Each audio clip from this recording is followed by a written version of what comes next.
ዛሬ እንግዲህ አንድ ለየት ያለ ቲፕ ይዘንላችሁ መጥተናል። እሱም ምንድነው?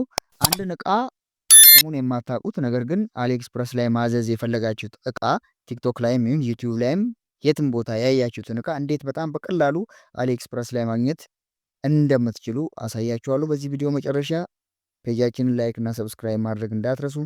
ወደ ቪዲዮ እንገባለን። ለምሳሌ ይህንን ቪዲዮ እቺን እቃ ቲክቶክ ላይ አየናት እንበል። ቲክቶክ ላይ አየናት፣ ከዛችን እቃ መግዛት ፈለግን፣ ስሟን ግን አናውቀውም ብለን እናስብ። ስለዚህ በቀጥታ ምንድን ነው የምናደርገው? እችን እቃ ስክሪንሻት እናደርጋታለን። ወይም ጎግል ላይ ከሆነ አየናት ዳውንሎድ እናደርገዋለን።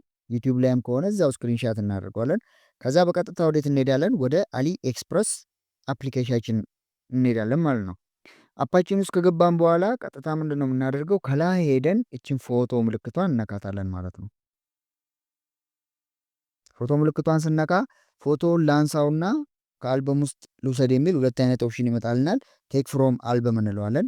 ከዛ አልበም ውስጥ ለምሳሌ እቻትና እችን እቃ ከአልበም ውስጥ እንወስዳታለን። ስናስገባለት ሰርች አድርጎ ዳይሬክትሊ በቀላሉ ያመጣልናል ማለት ነው። ከዛ በኋላ መጻፍ ሳይጠበቅብን ምን ሳይጠበቅብን እቃዋን ቀጥታ እናዛታለን ማለት ነው።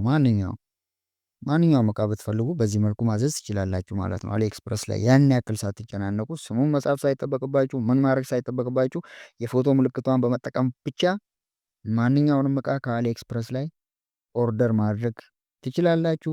ሌሎች ቲፖችንም እንሰራላችኋለን። ላይክ እና ሰብስክራይብ ማድረግ